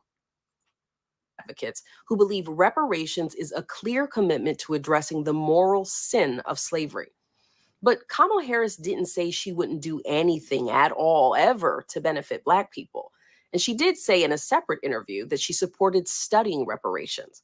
However, in the age of social media, that one line about not only benefiting Black people was clipped by Kamala's critics and political opponents, and it spread like wildfire. Y'all tell me how good studying reparations is. Let's go ask the Black folk in California how good of a policy studying reparations will be. Let's ask them that. If studying reparations is going to be that good, let's ask them about that. Yeah, she said she was going to study reparations, which means no. And I'm going to make this declaration today. Anytime I hear somebody say a study, a committee, a test, a survey, to me, I translate that as a no. It's a yes or a no. Because y'all not talking about studying anything else. Only when it comes to our reparations do you support a study, but you don't even try to put a study out. You don't even try to use your ability to enforce a study. You don't try to push for a study to even commence, but you're saying you support a study. That's a no. I'm not stupid, and you're not stupid. That's a no. We're not going to be playing these games because y'all going to keep us on this damn treadmill for the rest of our life, and we're not going to do that. We did an interview with you last year where we talked about some of these race-focused policies in which I asked about reparations, and you mentioned the LIFT Act. You said that basically this is something that would benefit everyone. Some people, took that with offense. Do you think you were misunderstood? Do you regret saying that? I'm just interested in your reaction to that because I think people may have interpreted that. The exact words, but I will tell you where I am and where I've always been. Yeah. There are very specific issues that impact Black people in America, which we know have historical context, and the history goes back to the 400 years. And I've always worked on addressing that, and I will continue to work on addressing it. It is why I'm proposing the Justice Policing Act, knowing that Black men in particular are multiple times more likely to be killed at the hands of a police officer. So why didn't Kamala Harris just say yes or no on the reparations? Let me just remind you, let me just give you a visual. This was her record when she was, when she was running the show, as far as the police, when she was locking Black women up for truancy because their children were sick. And then she was using the Black men who are locked up for nonviolent crimes as firefighters to put out wildfires in California. So let's just put that into context when she's talking about some type of police reform or justice reform or anything like that. And neither justice reform, police reform, none of that stuff has anything to do with reparations at all. This is her second time at bat, and she dodged the question again. Now let's go back because she's still trying to explain. She's still trying to keep her little job. Be killed at the hands of a police officer. So why didn't Kamala Harris just say yes or no on the reparations question? Well, take one look at what happened when she said she would support studying reparations in her recent interview with Charlemagne the God. On the point of reparations, it has to be studied. There's no question about that. And I've been very clear about that position. This wasn't news per se. Harris has for years supported H.R. 40, a bill to study reparations. But just by saying she supported it, Donald Trump's war room and Republican opponents ripped Kamala Harris as a radical and used the clip to try to say voters should not vote for her. It's a damned if you do, damned if you don't situation. No, We no, look, no. And I know I've been pausing it a lot, y'all. But no. We not gonna do that with us. We not gonna do that with us because you're allowing millions of illegals to come over in this country. And Donald Trump and his supporters been bashing you about that, and y'all still been doing it. So don't talk about, well, you know, the Trump supporters, they ain't gonna like the reparation thing. So it's kind of like, I can't really don't. No. You're not gonna do that with us. Y'all been sending all this money to Ukraine, and everybody been telling y'all to stop doing that. Y'all still been doing that. Y'all still been giving money here and here and here, and y'all still been doing all of these bad things that Trump and the Republican Party has not been liking. But only when it comes to us, it's like, oh, it's a tricky thing, you know what I'm saying? The Republicans, they just don't want to. No, we are not tolerating that. Only when it comes to us is the thing of, well, you know, the Trump side, you know, you got to play the game, and you know what I'm saying? You need all of the votes now, so we're going to do it. No, you can't really say you're going to do it because then that's going to make them mad. Oh, well, they mad about the immigrants, but what you doing about that, though? They mad about Ukraine, but what you doing about that? So you don't mind making them mad when it comes to the immigrants. You don't mind making them mad for years when it comes to that. You don't mind making them mad when it comes to funding Ukraine. You don't mind making them mad when it comes to how y'all handled the pandemic. You don't mind making them mad when it comes to that. But when it comes to us, it's like, oh, y'all know what it is. I mean, you really can't really.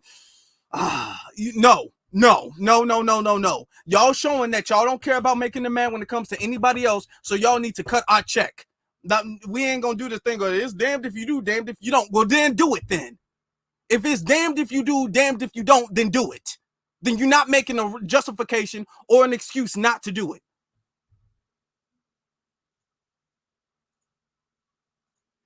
Should also note that Donald Trump's policies do not include any explicit support for reparations. But let's get to the core of the question. What has Kamala Harris done to benefit Black people during her time in public office? We can start with her time as senator. Kamala Harris co-sponsored the Emmett Till anti-lynching bill, which makes lynching a federal hate crime. In 2020, she introduced the COVID-19 Bias and Anti-Racism Training Act to address how Black people were disproportionately dying from COVID, and her bill set aside $200 million to address racism and bias in medicine. It was a bill she was... that didn't do nothing. All of those pandemic bills, all of that stuff was for the Asian community. All of that stuff, that was for them. Since you want to talk about the Emmett Till Lynching Act, but y'all allow Carolyn Bryant to get away scot-free and not go to jail. So I'm not trying to hear nothing about no Emmett Till Lynching Act. I'm not trying to hear that. Y'all protected Carolyn Bryant, and y'all want to talk about some Emmett Till Lynching Act. Actually criticized for because it prioritized the interests of Black people and people of color. Kamala Harris also fought against high Black... She admitted it. It protected the interests of Black people and people of color, which means not us. Of color. Kamala Harris also in dollars to address racism and bias in medicine. It was a bill she was actually criticized for because it prioritized the interests of Black people and people of color. Kamala Harris... That's Asians. That means the Asian American community. That means Asians. That's what that means. Also fought against high Black maternal mortality rates and introduced the Black Maternal Health Caucus, which included millions of dollars for community organizations helping Black mothers and a push to collect data on the issue of Black women's maternal health. And when she became vice president, Kamala Harris continued this initiative with the first federal maternal health day of action at the White House. And we can keep it going. In 2023, Kamala Harris introduced a plan to address racism in housing appraisals, which were resulting in Black people's homes being valued at lower rates than white people's homes. Harris also led a massive financial investment in HBCUs, lots and lots of money, calling out that many HBCUs were underfunded. Harris worked with Joe Biden to allocate $2.5 billion to small businesses. Okay. Let's get to the whole housing thing. She didn't do nothing for housing. Black people still have some of the worst housing conditions, period. The HBCU thing, yeah, that's for her AKAs. That's not doing anything for the Black collective. Now, I want to get to the business thing when she talks about the Black businesses. Look at this. And she is not Black businesses. Listen to what she says about businesses. Use lots and lots of money, calling out that many HBCUs were underfunded. Harris worked with Joe Biden to allocate $2.5 billion to small businesses, specifically for underserved communities like Black entrepreneurs. And Kamala Harris. See the little sleight of hand? Now, this is supposed to be the things that she's done for Black people specifically. She's done all of this stuff to affect underserved communities. Anytime the communities or people of color or disenfranchised communities and Black and brown, that means not us. And she's trying to frame this as if this is something specific for us. Yeah, do stuff for small owned disenfranchised communities, which literally can mean anybody, which does mean anybody. And we've seen that they have not done anything to help our businesses. They haven't done anything that threatens the status quo. So all of these, what she's doing is she's listing off all of these all lives matter policies. All of this stuff is a lift all boats, all lives matter policies. That's what this is.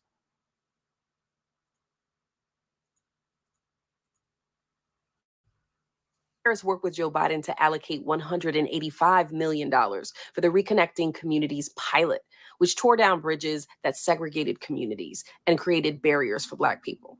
These are just some of the many initiatives that Kamala Harris led and supported that benefited Black people, not to mention more recent campaign promises like Harris's Opportunity Agenda for Black Men, which would give $20,000 in forgivable loans for starting a business and supports job pathways such as becoming a school leader or a teacher, all for Black men. So in some... No, ain't no all for Black men. No, because we saw how y'all put other in there. Y'all put Black men in big fonts, and then y'all put the word and other in the thing. So that means it applies to everybody. So don't do that. Yeah, we did this all for Black men. No, nope. We saw that other word. We saw that. So that scratches out what was there before. We saw that. So that scratches that out. So don't even try that. Marie, there is plenty of reporting that gives a clear look at Kamala Harris's record with the Black community. That's if people want it. And no, Kamala Harris did not say yes or no to the reparations question, but she also didn't say she wouldn't do anything at all for Black people. She said anything that benefits Black people benefits all of Black America. Your job as media consumers is to decide how you feel about her answers, both then and now. And the job of us, the press, particularly the Black press, is to ask important questions pertaining to Black people and keeping you informed with important context, which can be really hard to do in an era of short attention spans and social media disinformation. So if you found this explainer helpful, share it and stick with the griot for the political news you need to know and can trust. Man, ain't nobody can trust you. Yeah, nobody can trust you. No. You can't be trusted. She said no. She said no. We're not going to sit here. What type of gaslighting is that? That's gaslighting to the highest degree, where they're literally giving you the list. They literally play you the video. And she says no. They didn't like edit it out or bleep it out or try to do some type of weird thing so we couldn't hear it. She clearly says no in the video. And then they said, well, she didn't say yes or no. Ma'am, you think playing it one time is going to stop us from hearing the fact that she said no? She said no. And this is why we're saying no. If she says no, we say no. She said no, so we can say no. If you say, oh, she wants to study. Okay, well, we need to study. If you want to study, which means you need to think about it. That's what a study means. If you need to think about it, then we need to think about it. If this is what you want, this is what we want. And I'm going to tell you something. The griot, this didn't help. This didn't do that good for the griot. I'm gonna show you. I'm gonna show you how it didn't do that good for. Hold on, why is this?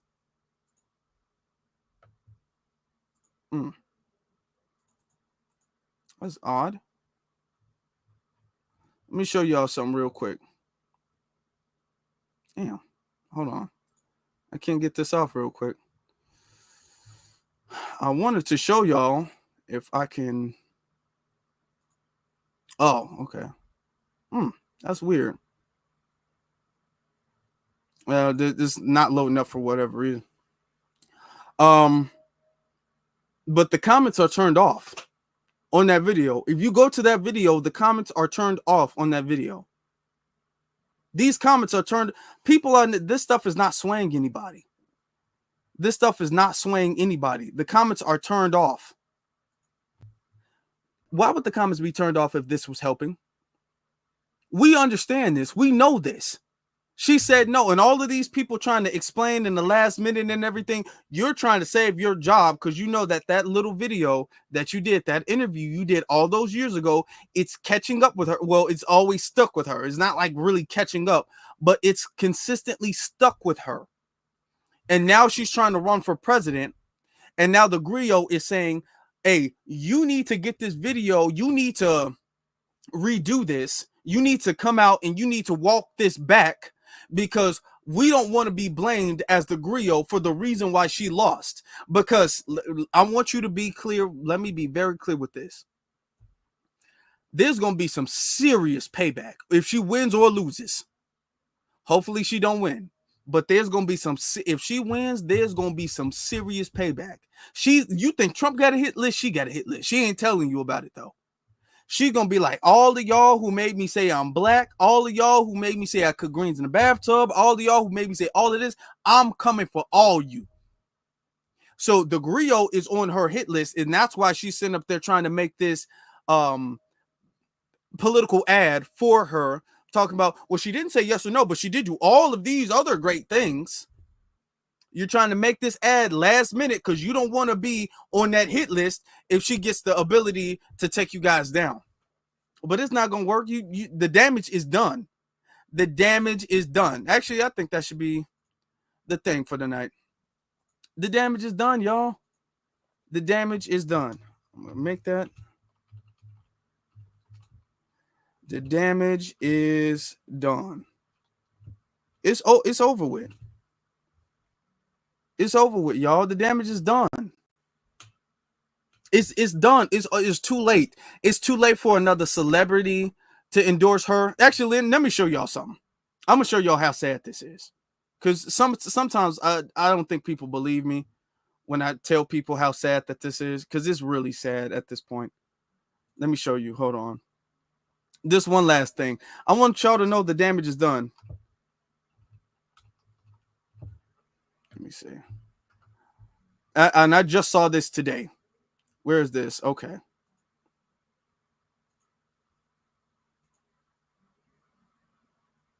Okay. Let me show y'all this. Hold on. The damage is done. Y'all put that in the comment section. The damage is done. I want to show y'all this one last thing. We've been on here for a good minute. Let me show y'all. Look at this. Y'all see it on the screen? Let me go to it. This is Scarlett Johansson. She plays the Black Widow, or she played the Black Widow in the Avengers movies. Hi, you guys. Hi, Avengers. Hey, Scarlett. Jumping on the call. Whoa. I think you mean assembling. I said assembling. Don, that's pretty good. No, they thought it was funny. Scarlett, it is our pleasure to come together and to get the vote out this election. Come on. Yeah, how can we be of service? Well, how about we start with what our voting plans are going to be, who we're going to bring to the polls with us, that sort of thing. I think Kamala Harris needs a catchphrase. Ooh, yes, definitely a catchphrase. How about this? I'm just off the top of my head. I can do this all day. Shut up. I hate it. Okay. I mean, it's original, but what about something punchier like boom? So this is they got the Avengers. Let me just make it big. They literally have the cast of the Avengers. They have the Avengers cast out here doing what they can, trying to save her campaign. Y'all need to be worried about saving Marvel. That's what y'all need to be worrying about, because y'all last couple movies ain't been hitting like that, according to what people saying. Y'all last couple movies. That's why y'all had to get Robert Downey Jr. coming back as Dr. Doom. Then we ain't forgot what y'all did with Jonathan Majors either. Let's be honest. Come on now. Y'all last couple movies ain't been hitting like that. So y'all need to be workers on your own studio. But they out here trying to make this it's too late for this. This ain't good. The damage is done. It's done. It's done. It's done. Okay. You know, half of these people, they up here talking about, I'm not mad that Thanos snapped them away. Y'all making me side with Thanos now. I can't believe I'm saying this. Y'all make me want to get some Infinity Stones and snap y'all away the way y'all acting. Look at this. This is corny.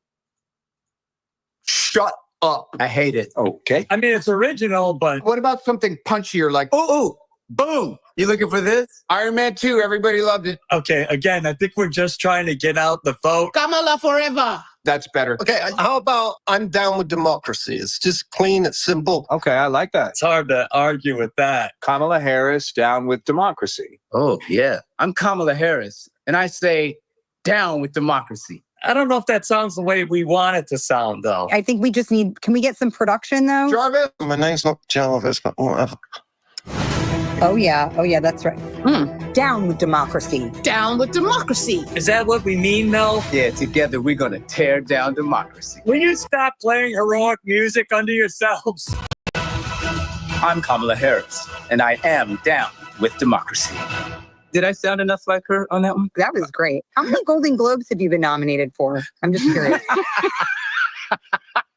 Yes. All right. That was awesome. Yo, that's sad. That is sad. Come on now. And to say down, you know, sometimes they tell truths and they form it as a joke.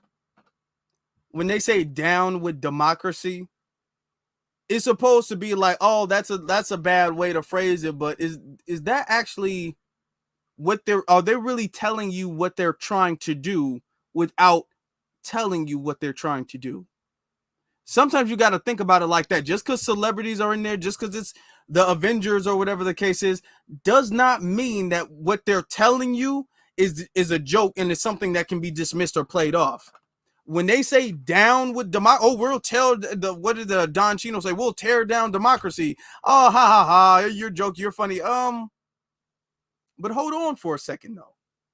Let's actually, they're trying to play it off as if that's a joke, but when you actually kind of do look at that, it could be the truth in disguise of a joke, which is something that we know they do all the time. They always come up with the things and be like, oh, this is a little joke. Oh, it's a joke. It's a joke. But it's a lot of truth to the joke, or it's them trying to like get the stepping stones. It's like them putting their little foot in the water. Be like, oh, I'm not going to jump in. I'm just putting my foot in there. I'm not going to jump in. I'm just putting my feet in there. I'm not going to jump in. It's just my leg. Okay, I'm not going to jump in. I'm just sitting in. And then next thing you know, they're jumping in. It's always these little baby steps. And it starts off with jokes. So the whole down with democracy thing, I think that's indicative of what the Democrats have been doing lately. The Democratic Party has not been doing anything to uphold democracy. They're going against the will of the people in every state. Every state. Chicago, the city, has been telling them for years. We've been going viral for years about the immigration thing. And they've cut us off left and right. They haven't allowed us to even have a referendum on the sanctuary city status of Chicago. They haven't done any of that. We've been saying, hey, for years, like, hey, y'all need to cut the check. For years, they've been ignoring that.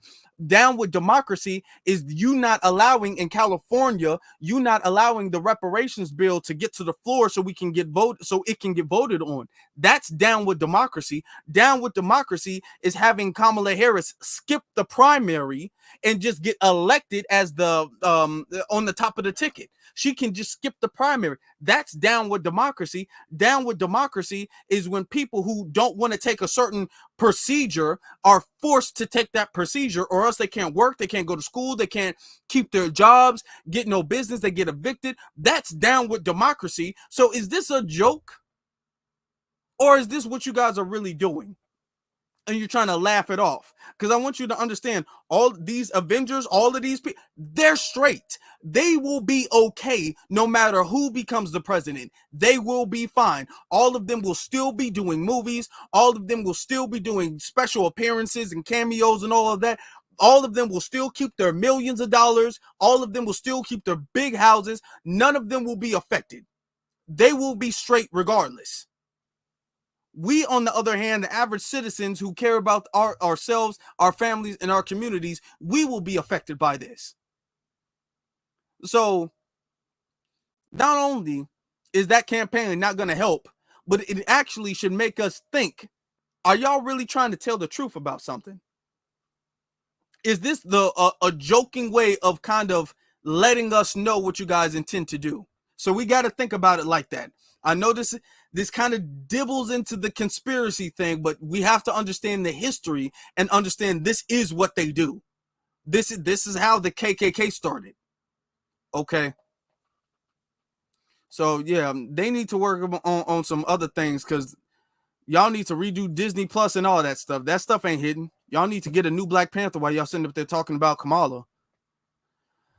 But family, I need y'all to make sure that you guys follow me on my various social media platforms. That is Afro Elite on Instagram, and then the Afro Elite on X or Twitter. And the link is in the description below. Also, hit that like button, hit that subscribe button, and hit that notification bell, so that way you do not miss out on anything. Okay, it's very important that we support this channel, we support this work, we spread the message out, and I appreciate every single last one of you guys. We've been kind of with lives left and right, you know what I'm saying? We've been hitting 3 lives a week, and then we got some spaces and stuff like that in between. So we've been getting this job done. We've been handling business, and I appreciate every single last one of you all for doing that. I want to say B1 to every single last one of you all. I appreciate you guys watching. Thank you very much. You all have a good one.